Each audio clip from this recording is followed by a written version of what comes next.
Salut les losers, bienvenue chez moi, bienvenue dans la mangatech de Zundo. Retenez bien une chose ici, vous n'êtes que tolérés. Aujourd'hui, je vais vous présenter mes achats du vendredi 13 septembre 2024. Et attention, c'est mon plus gros achat de tous les temps. Alors oui, je sais que je l'avais dit ça il y a quelques semaines, mais là c'est encore plus gros que la dernière fois. Vous allez voir, c'est assez colossal. On commence par une petite pépite. Alors ça, les Meian, les Meian par abonnement, je les reçois parce qu'il y a plein de trucs gratuits en fait. Il y a les boîtes, il y a les posters, tout ça. Donc ça, je le reçois. C'est la série Kengen Omega.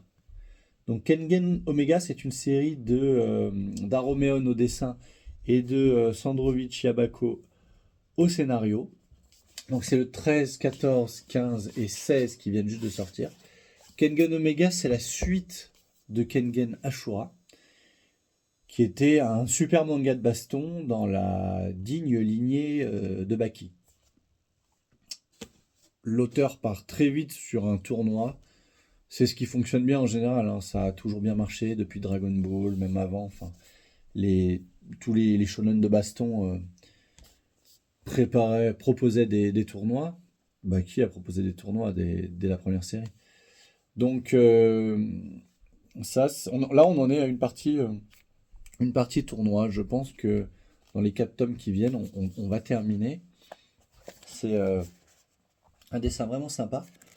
C'est un peu différent de Baki dans l'histoire et dans le dessin, mais on est vraiment sur de la baston avec des mecs exceptionnels, totalement irréalistes, hein. C'est pas un manga de baston réaliste, comme peut l'être par exemple un Hajime no Ippo.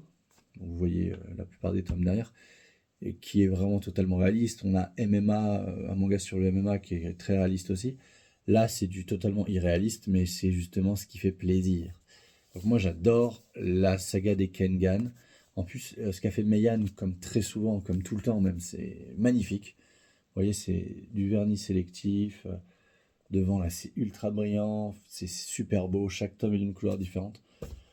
Voilà, donc les, les Kengen Omega, 21 tomes, je crois, actuellement au Japon. Kengen Omega, je recommande à fond. Alors faites les Ashura d'abord, c'est important parce que c'est vraiment une suite. Donc vous voyez énormément de personnages de la première série. Euh, les Ashura, c'est 27 volumes, hein, si je ne m'abuse. 27 volumes. Ils sont où? Ils sont... Ils sont là. Ouais. C'est 27 volumes et normalement il y avait un volume, une sorte de tome zéro. Ils ne l'ont jamais proposé, ça c'est dommage. Je pensais, parce qu'en plus, on les recevait par 4, donc 28 est un multiple de 4, donc je pensais qu'on aurait sur le dernier envoi les 3 derniers, donc jusqu'au 27, et le pseudo-tome zéro, mais on n'a jamais eu. Bon. Mais en tout cas, ça, c'est la petite tuerie. On va vite passer sur le volume 4 de Level Up Disaster. Je n'ai pas encore commencé cette série, c'est en 6 volumes. Nous venons d'avoir le tome 4. La semaine dernière. Voilà. C'est un manga, peut-être un isekai, hein, comme souvent, de Takuya Ushida, je ne sais pas qui c'est. Probablement quelque chose de correct. Le tome 2 de Tokyo Revengers, Letter from Keisuke Baji. C'est un spin-off de Tokyo Revengers. Tokyo Revengers, c'est un furio manga assez abordable pour les enfants, je dirais, qui se passe dans une réalité présent-passé, présent-passé. En fait, le narrateur peut voyager dans le temps. Il y a énormément de protagonistes, on s'y perd très vite, mais les tomes sont très rapides à lire, donc bon, les 31 tomes sont éjectés vraiment en peu d'heures. Ça, c'est du spin-off, je l'ai pas lu, ça ressemble à du Tokyo Revenger classique. On voit que c'est pas le dessinateur originel quand même, Ken Wakui, mais bon, spin-off, bon, ça se prend. Ensuite, alors, qu'est-ce qu'on a de beau dans le sac? Qu'est-ce que j'ai là? Qu'est-ce que j'ai? J'ai les tomes 9 à 13 de Bakuan Reto. C'est ça, 9, 10, 11, le 12 est dans le sac, et 13. Bakuan Reto, je vous en ai déjà parlé la dernière fois, c'est de Tsutomu Takahashi, c'est en 18 volumes. J'ai déjà commandé les 5 derniers, ça je les aurai la semaine prochaine. C'est un Furio manga qui relate la jeunesse de l'auteur. C'est un roman bibliographique. Alors, autobiographique, pardon. On parle de Furio manga, de Bozozoku. Bozozoku, en fait, c'est le terme hein, des motards. Et ça parle vraiment de ça, des rassemblements qu'ils faisaient, de comment ils étaient bien ensemble. Mais il y a pas de délinquance. Hein. Je pense que le côté délinquance nous a été rajouté pour mettre un peu d'action dans certains mangas. Voilà, la baston, tout ça, on en voit très peu. Enfin, là, c'est surtout des rassemblements à moto et voilà. Mais dans le tome 8, c'était passé un drame, chose d'assez dramatique, donc j'ai hâte de voir comment ils vont rebondir. Mais ça, Bakuan Reto, quand je suis environ à 2 mangas par jour maintenant, Bakuan Reto, c'est un manga tous les jours, hein. C'est un titre tous les jours, je veux dire, c'est du très sérieux. C'est du très très sérieux. Alors, qu'est-ce que j'ai d'autre? Ah bah, le tome 12. Ah oui, alors, là, je pense que certaines personnes vont crier. J'ai les tomes 1 à 13. 1, 2, 3, 4, 5, 6, 7, 8, 9, 10, 11, 13. Ouais. J'ai les 13 tomes, dans le désordre, de Hitman, les coulisses du manga. Alors, ce que j'ai compris, c'est un peu un Bakuman, c'est-à-dire un manga sur un auteur de manga, c'est de Kuji Seo. Kuji Seo, c'est un mec assez connu dans, je pense, le romance manga. Le mec a vraiment la cote chez les amateurs du style. Moi, je pense que c'est pas trop mon genre, donc je connaissais pas Kuji Seo, j'en avais déjà entendu parler, mais je ne le connaissais pas. Et en fait, Hitman, ça s'est terminé fin 2022 en France, et Pika les arrête en commercialisation aujourd'hui. Donc, on est plusieurs à s'être rués sur la série, pour éviter d'avoir à aller chercher à des prix dérisoires. C'est incroyable que Pika arrête une série après moins de 2 ans de parution chez un auteur plutôt bankable en plus. Ça devait vraiment mal se vendre, je sais pas. Par contre, j'ai feuilleté, c'est vraiment pas trop mon style, mais de ce que j'ai compris, l'histoire est vraiment bien et les histoires de cet auteur sont vraiment bien. J'ai même un confrère qui m'en a parlé là récemment, alors que je les avais déjà achetés. Enfin, donc, voilà, on verra ce que ça donnera. Ensuite, alors ça j'étais totalement passé à côté sur ma liste, c'est la dernière série d'Akane Torikai, enfin la dernière série en France, donc Enfer et contre toutes. Enfer et contre toutes, voilà, c'est du 3 volumes, c'est sorti en 2015-2016 au Japon, donc c'est pas sa dernière série. Moi, Akane Torikai, j'ai lu tout ce qu'elle a fait. La dernière série en date, c'est Saturn Return, qui est peut-être aussi sa dernière au Japon, enfin sa dernière avant probablement celle qu'elle écrit actuellement. C'est en 10 volumes, on a eu le dernier volume il y a très peu de temps. C'est un shoujo style, mais c'est dramatique, c'est des histoires toujours dramatiques, quoi. Et puis c'est très intéressant, attendez, je vais vous lire le résumé de celle-là, par exemple. Alors, Kana a 31 ans, est mère célibataire et divorcée. Yuri, 28 ans, est une employée de bureau qui fuit les rapports sexuels. Vous voyez, déjà, c'est peu commun. On est sur des problématiques, à mon avis, plutôt d'époque. Nao, 36 ans, continue de flirter avec les hommes. Quand le destin amène ces 3 femmes victimes de la société à partager le même appartement, leur quotidien prend une nouvelle dimension. Grâce au soutien qu'elles s'apporteront, pardon, elles trouveront comment avancer dans ce monde si injuste en se confiant sur leur vie de femme. Voilà, donc moi j'aime beaucoup ce que fait Akane Torikai. Euh, je crois que j'ai lu... Non, j'ai tout lu sauf un volume, enfin une série d'elle en 2 tomes. Amour Placebo. Les 2 tomes d'Amour Placebo, j'ai pas encore lu ça. Parce que je crois qu'Amour Placebo va après Saturn Return, justement. Enfin voilà, ça je lirai quand on sera à quelques jours du tome 3, parce que une série en 3 tomes, ça se lit quand on a tous les tomes. Alors, nos habituelles sorties Mangetsu. Alors, il n'y en a pas toutes les semaines normalement, mais là, il y en a vraiment régulièrement. Le tome 24 d'Awashi. Awashi, à l'instar de Blue Lock, c'est une série de foot, mais à l'inverse de Blue Lock, c'est une série de foot réaliste. Le Blue Lock, on n'est pas du tout sur du réalisme. Blue Lock, on est sur du Battle Royale, du qui sera le plus fort, ça. Mais là, on est vraiment sur l'histoire de ce gamin qui rentre dans un club de formation, qui est très fort, mais qui se rend compte qu'en fait, il est loin d'être très fort une fois qu'il est dans son club de formation. Tout le monde n'est pas Zidane ou Mbappé. Et donc, il va devoir apprendre réellement le foot s'il veut devenir un footballeur professionnel.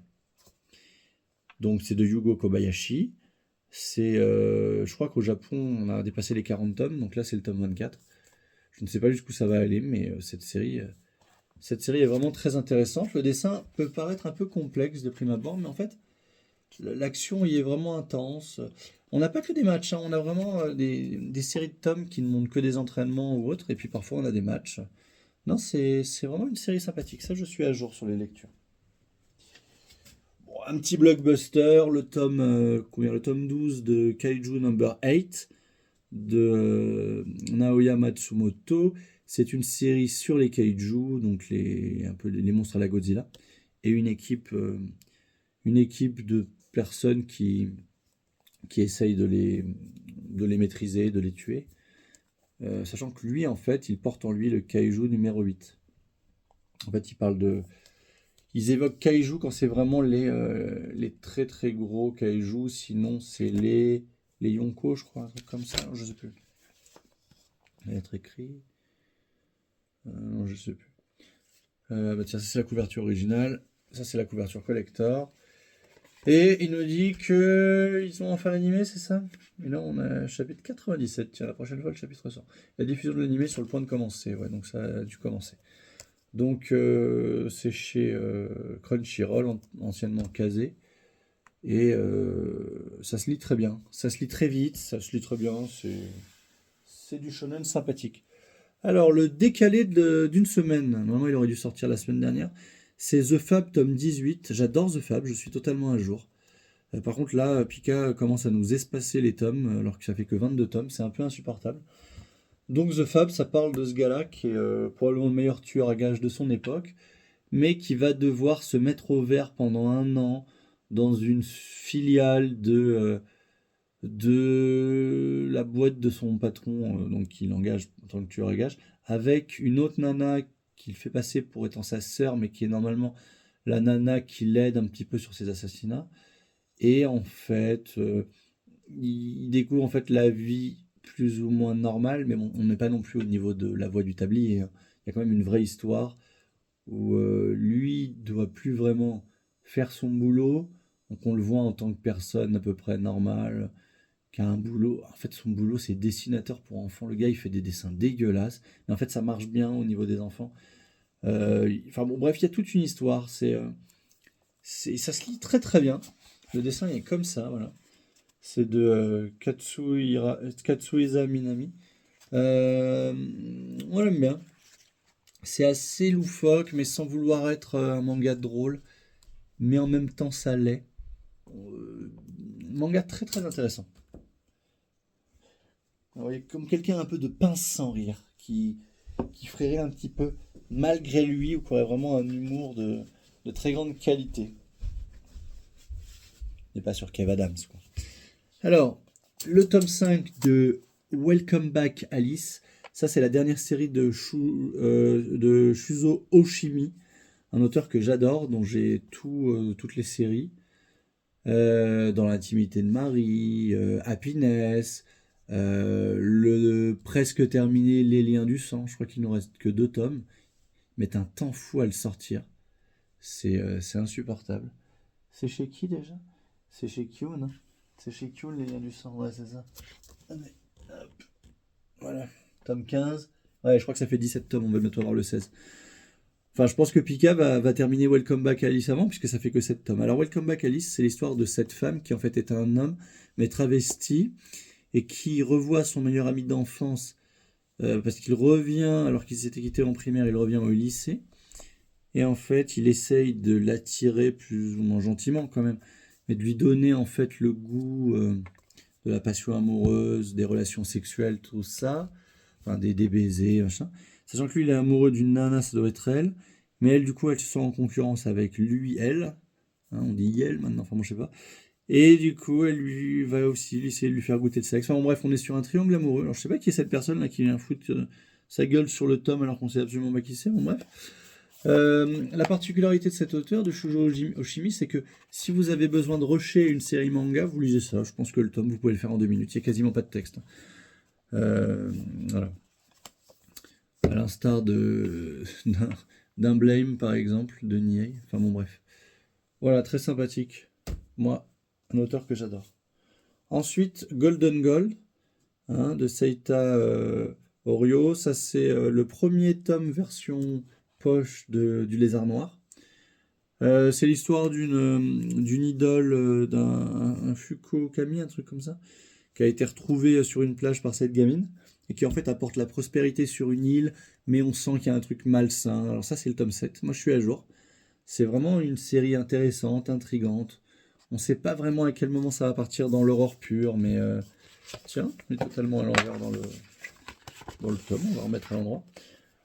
Enfin bref, il se passe des trucs, mais c'est un peu insidieux. Je pense qu'elle a. Je sais pas si en fait c'est un manga d'horreur. Je pense que c'est pas un manga d'horreur. C'est sûr que c'est pas un manga d'horreur. Mais à tout moment, ça a le potentiel pour virer en manga d'horreur. Donc c'est vraiment très très intéressant. Et un autre tome au Lézard Noir, c'est le tome 5 du vendeur du magasin de vélo, que je n'ai pas encore commencé, le vendeur du magasin de vélo. Voilà, je sais pas de quoi ça parle, ça doit parler d'un vendeur du magasin de vélo. Mais alors ça, c'est de qui? C'est de Harare Matsumushi, inconnu au bataillon. Mais en tout cas, comme c'est du Lézard Noir, je prends. Je me dis que ça doit être sympathique. Alors justement, on parlait de Niei et de Blame. Eh bien, j'ai là les tomes 4, 5, 6. Donc le tome 6, c'est le dernier tome de Blame. Bon, j'en ai déjà parlé l'autre fois. Blame, pas beaucoup de texte. Un peu plus de texte quand même sur le tome 2. Là, j'ai eu le tome 2 et j'ai pas encore lu le tome 3, mais ça ne saurait tarder. Quoique non, il n'y a pas beaucoup de texte quand même. Vous voyez, il n'y a vraiment pas de texte. Voilà. Donc ça c'est... Disons que c'est fait partie de ces titres qu'on est obligé de posséder si on veut posséder vraiment une collection de mangas exhaustive. Ensuite, chez Imo, vous avez Bourrasque de printemps. Donc Bourrasque de printemps, c'est de Misamaru Anzai. C'est voilà, c'est ce que fait Imo souvent, j'aime bien. C'est style un peu à l'ancienne. Voilà, ça plaira pas du tout aux jeunes gens qui découvrent un peu le manga, mais pour un vieux briscard comme moi, c'est vraiment pas mal. C'est un manga qui date de 1987, vous voyez, un an avant ma naissance. Donc autant vous dire que on est sur du vintage. Moi j'aime bien. Ensuite, alors ça c'est chez Kana, c'est Shinkirari derrière le rideau la liberté. Dédicace à Thierry, mon libraire, qui m'a dit prends-le. Donc je l'ai pris. Je sais pas du tout de quoi ça parle. Alors je sais tout de mon mari, je connais la taille de ses caleçons, ses plats préférés, ses manies quand il est agacé, les actrices qui lui plaisent. Je ne lui ai pas dit que j'avais pris du poids, je me demande s'il l'a remarqué, est-ce qu'il me comprend, que sait-il de moi, sinon que je suis sa femme. Tranche de vie douloureuse, délicate. On enchaîne avec une série que nous n'avions pas eue depuis un temps. Et d'ailleurs, alors là, je me rends compte que j'ai le tome 7 et 8, mais je n'ai jamais eu le tome 6. Donc c'est The Breaker Ultimate, New Wave, tome 7 et 8. Mais de mémoire... Est-ce qu'on avait eu le tome 6? Attendez, c'est simple. C'est juste là, je vais regarder.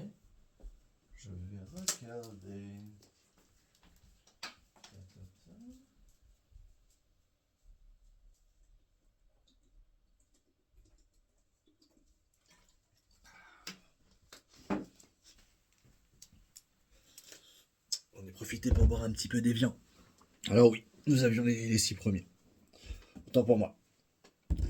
The Breaker Ultimate New Wave, je n'en parlerai pas parce que je ne connais pas le New Wave. J'ai commencé à lire les The Breaker Ultimate.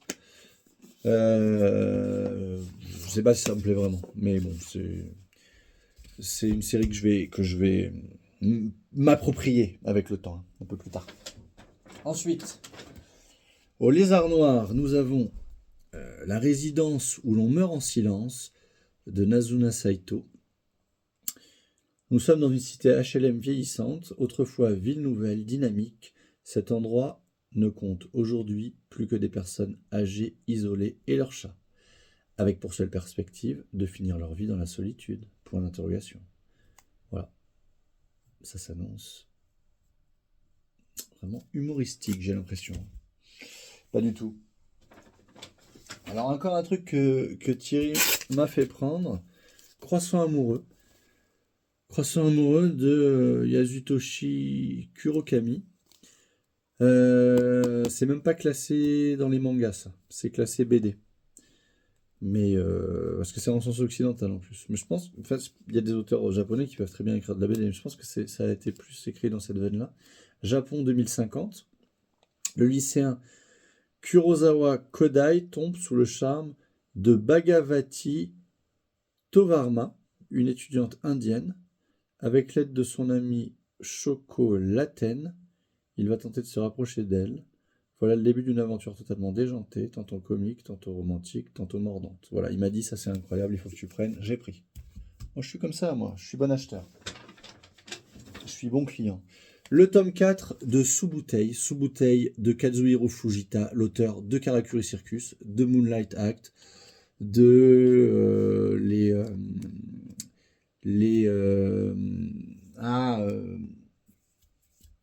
le nom m'échappe. Les Springall, voilà, Ghost and Lady et tout. Mais surtout de Karakuri Circus. Merci Mayan, merci de les avoir ressortis, je vous dirai jamais assez merci, en plus dans une édition magnifique. Ça, Sous Bouteille, c'est sa dernière série en date qui est terminée au Japon, je crois, en 20 tomes ou 24 tomes. Et Mangetsu a décidé de le faire, donc ça c'est bien. Hein, c'est pas comme le Koten de la semaine dernière qui est à mon avis destiné à personne. Ça, Sous Bouteille, c'est destiné à tout le monde. C'est l'histoire d'un manoir hanté qui se révèle être il se révèle être une sorte de créature. Le manoir est une entité à part entière et le but de certaines personnes est de le détruire en fait. Tout le monde a ses raisons d'essayer de le faire, mais ils essayent de le faire. Il y a plusieurs groupes de personnes. Voilà, c'est un manga qu'on adore, c'est génial. Moi, je suis à jour dans les lectures. Voilà, ça se lit bien. C'est vraiment terrible. C'est terrible. Mais si vous n'avez jamais lu cet auteur, commencez par Karakuri Circus. Et il nous manque sa première série qui devait s'appeler Ushio et Tora, quelque chose comme ça. Et quelque chose me dit qu'un éditeur serait capable de nous le sortir prochainement. C'est Sullivan de Mangetsu qui avait un peu vendu la mèche. Je me demande si c'est pas eux tout simplement plus tard. Ou si ça a été racheté par quelqu'un. En tout cas, cet auteur qui était vachement boudé il y a une quinzaine d'années. Hein, les Karakuri, ils étaient édités chez Delcourt. Delcourt les avait arrêtés au bout d'un certain nombre de tomes parce qu'à mon avis, ils vendaient même pas 700 exemplaires de chaque tome, je crois. Donc c'était vraiment un gouffre financier. Mais maintenant, il a vraiment le vent en poupe. C'est un peu comme Junji Ito, en fait. On redécouvre les mecs. La France devient plus mûre pour les auteurs japonais qui valent vraiment le coup, qui sont vraiment très forts. Donc ça, petite tuerie, petite pépite. Et on termine par le tome 3 de A Fake Affair de Akiko Higashimura. Alors ça, j'ai pas lu. Mais je crois que c'est une histoire de faux mariage pour différentes raisons. Bref. Voilà, donc c'était mon plus gros achat de tous les temps. Vous avez vu la quantité presque industrielle de manga que je viens de me prendre. Maintenant, qu'est-ce que je lirai dans les semaines à venir, dans les jours à venir déjà. J'ai ma petite idée. Ensuite, dans les semaines à venir. Et qu'est-ce que je lirai dans plusieurs années? Parce que là, je pense qu'il y a des choses que j'aurais pas lues dans 10 ans. Il y a des mangas comme ça. Je crois que le manga que j'ai pas lu et qui est là depuis le plus longtemps, ce sont les Bunko Tezuka, Les Enfants aux Trois Yeux. C'est la seule série que j'ai pas terminée parce que j'avais commencé L'Enfant aux Trois Yeux. Il faudrait regarder quand est-ce qu'ils étaient sortis, les Bunko. Mais à mon avis, on doit être sur du 2010-2011. Donc les tomes doivent avoir 13-14 ans. Et c'est ça, mais ma plus vieille série non lue en date, c'est ça. Parce qu'à l'époque, quand je commençais à acheter des mangas, évidemment, je les lisais tous. Forcément, quand t'as un manga, deux mangas, trois mangas par semaine, bah tu les lis. Ça n'a pas de sens de ne pas les lire. Mais bah, plus t'en achètes, moins t'as le temps de tous les lire, forcément. Et vous verrez ça, vous qui débutez les collections, au bout d'un moment, le côté collection passe tellement devant. Et puis le fait de pouvoir acheter veut dire qu'on a un métier qui fait qu'on ne peut plus avoir trop le temps de lire. En plus, on monte une famille, enfin bon, bref. Je pense que les plus âgés d'entre vous me comprendront parfaitement. Ce qui fait que vous avez de quoi acheter, mais vous n'avez plus de quoi lire. Parce que le temps, c'est de l'argent, et finalement, l'argent, c'est pas du temps.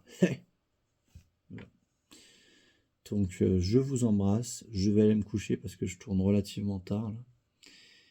Et je rangerai ça dans les jours qui viennent.